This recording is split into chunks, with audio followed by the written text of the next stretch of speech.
3 months from now, I'll be standing in my driveway, coffee in hand, watching Celeste Vandenberg, president of the Millbrook Heights HOA, queen of clipped hedges and clipped sentences, get hauled off in handcuffs, her spotless white Mercedes loaded onto an evidence trailer. The irony is so rich it could buy a few more lakefront properties. That Mercedes? Parked for years in the premium visitor spot, she tried to have me arrested for trespassing on day one. That same spot is legally mine now, along with something worth about $4.2 million that she never saw coming. Yeah, that happened. But let me back up a sec, because if you want to understand how sweet justice can taste, you need the whole story, starting 87 days earlier, when I stumbled home after 8 months backpacking through Southeast Asia, blissfully unaware I was about to become the arch-nemesis of the most power-hungry woman in the county. You ever come home from the adventure of a lifetime, expecting quiet, only to find you've walked straight into a war zone with better landscaping?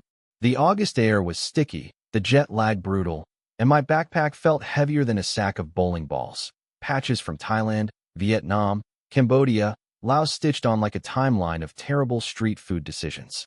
My uncle's surprise lottery inheritance had paid for that trip, and I thought I'd come home a changed person, ready for boring American normalcy. Instead, I got Millbrook Heights, a neighborhood so perfect it felt fake, all identical mailboxes and perfectly edged grass, a world away from the chaos I'd learned to love. My inheritance sat at the end of Maple Grove Lane, a cozy cottage on Crystal Lake with a view that would have made Thoreau pack up and go home. My uncle Darren, who'd won $18.4 million and lasted 6 months before dying suddenly, left it to me because Kieran actually understands what matters. So, there I was, dragging my stuff up the walkway when I heard footsteps crunching gravel behind me, like someone storming the beaches, but with more lip gloss and less humility. Enter Celeste. Every inch the HOA president, crisp tennis whites, hair helmeted into place, sunglasses that probably cost more than my entire travel budget. "Excuse me," she called, already annoyed I was breathing her air. "I'm Celeste Vandenberg, president of the Homeowners Association. We need to discuss your temporary residency status." You know that feeling when someone's about to sell you something you already own? 8 months of dealing with border guards and crooked taxi drivers gave me a pretty good radar for nonsense, and hers was blaring. "Actually," I said, trying to keep it friendly, "this is my place. Just got back from traveling." She smiled, that smile people use when they're about to bill you for something you didn't buy. "I'm afraid there's been some confusion. Inherited properties require board approval for permanent occupancy. You'll need to complete a residential suitability assessment." It sounded official enough, but I'd seen better scams from tuk-tuk drivers. "You got documentation for that?" I asked, knowing she didn't. My uncle's lawyer handled everything. No restrictions were mentioned. Wrong move. She whipped out her phone like she was calling in a drone strike. "I'm reporting a code violation. Unauthorized occupancy." I stared, still jet-lagged, still wearing airport clothes, as she actually called 911. That's when you realize you're not dealing with a regular control freak. You're dealing with a professional. 15 minutes later, Officer Miranda Torres arrived, looking like she'd rather be cleaning up after a dog show than breaking up a neighborly feud. She took one look at my paperwork, deed, insurance, lawyer's email, and then at Celeste's growing temper, and said, "Ma'am, property inheritance doesn't require HOA approval. This is a civil issue." Celeste argued, of course, rattling off community compatibility standards and integration requirements, but Officer Torres wasn't buying it. People don't need to prove compatibility to live in their own homes. Resolve it through proper HOA channels. Then she welcomed me home and left. Celeste's face went through the colors of a stoplight having a breakdown, but what really caught my eye was her Mercedes. It was parked in the visitor's space, the prime real estate closest to the mailbox, except it hadn't moved in months, leaves piling up around the tires. Hypocrisy so thick you could pave a driveway with it. Here she was, lecturing me about rules while breaking the most basic one. You know what I mean?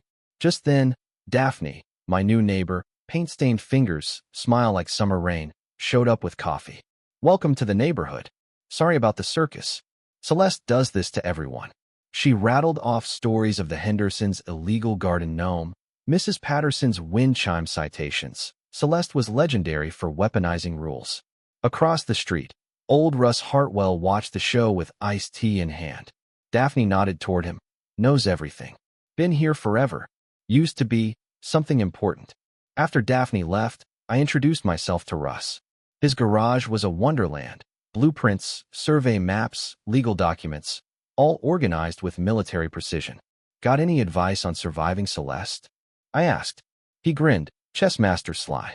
That Mercedes has been in visitor spot number 1 for 2 years. The rules say max 24 hours, extension in writing. You do the math. Suddenly it hit me. Celeste had been breaking the same rules she policed for years. That was only the beginning. Russ pulled out the original HOA covenants, showed me how Celeste had rewritten them, layering in language that gave her power to fine, harass, even force people out under expedited transfer procedures. Turns out, several families had been coincidentally forced to move after minor code violations led to electrical fires, floods, or insurance nightmares.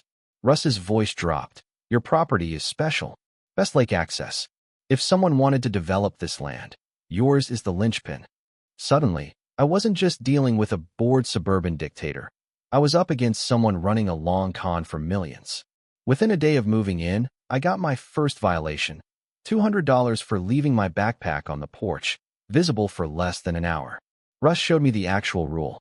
It didn't mention backpacks. It didn't even mention temporary storage. It was all fake, all bluster, designed to push me out. But I'd spent months in places where real threats came with AKs, not angry emails. I wasn't going anywhere. So, I started documenting. Every fine, every interaction, every weird look from Celeste. I contacted my uncle's lawyers, asking for documentation on the HOA's authority. I started having coffee with Daphne and learning the pattern. Every targeted family got hit with bogus violations, maintenance emergencies, and community safety concerns. Insurance claims were always handled by the same shady adjuster, Millbrook Risk Assessment Services. Then came the manila envelope, anonymous, stuffed in my mailbox. Insurance reports, photos, correspondence. It was evidence, and it was damning. Someone wanted me to see just how deep Celeste's operation went. I began to piece it all together. Dr. Kim's deck collapse during her daughter's birthday party, the Kowalski's electrical fire, the Martinez couple's water main failure. All forced out. All their homes scooped up below market value by Millbrook Development LLC. Guess who signed every buyer's contract? C. Vandenberg. One morning, I caught Celeste on her phone, voice raised. The Ashworth situation needs to be resolved quickly. If we can't create a legitimate safety concern, we move to phase 2. Her eyes met mine across the hedge. Game on. I reached out to Russ. He let me in on a little secret. My Uncle Darren wasn't just a lucky lottery winner. He was a federal investigator, working undercover to expose insurance fraud, property scams, and forced sales across 3 states. The lottery? A cover story, paid for by a real settlement from a whistleblower case. He died. Maybe not by chance, just as his investigation was closing in on Celeste. If you're thinking this sounds insane, buckle up. Because right about then, Dr. Kim's old house, empty since the fire, went up in smoke again.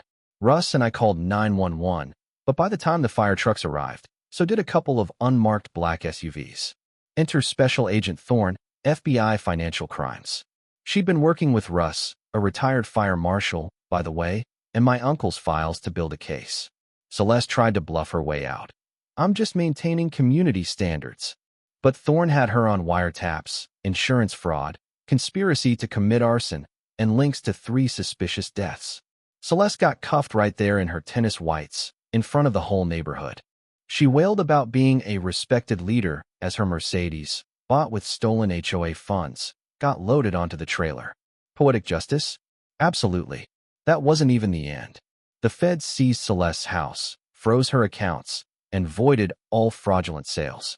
The families who'd been driven out were offered their homes back, plus compensation for the nightmare. Dr. Kim, now the new HOA president, reinstated the original rules, launched a legal defense fund, and made it crystal clear, never again. Mrs. Patterson's wind chimes returned. The Martinez house is now bright blue, not beige. Neighborhood barbecues actually feel like celebrations, not tense hostage exchanges. My favorite part? That Mercedes old parking spot, now permanently attached to my property, with a plaque, in memory of those who stood up to corruption. Justice over fear. Every time I walk past it, I remember Celeste's face, that moment when she realized her little empire had crumbled. 6 months later, Daphne and I sit on the dock, watching Dr. Kim's daughter play in the sunset, while the lake shimmers gold and the world feels a little more right. The feds prosecuted Celeste and her crew. She got 18 years, no parole for 12. Her co-conspirators got a combined century behind bars. And my uncle? His investigation sparked a federal crackdown on property fraud schemes in 6 states. His sacrifice, his life, wasn't in vain. Funny thing is, the next chapter's already starting. Last week, I got a package from a neighborhood in Montana. $5,000 in cash, a desperate note, and the words, "We heard about Celeste. Please help." Guess justice isn't done with me yet. So, let me leave you with this. When someone tries to bully you out of what's rightfully yours, don't back down.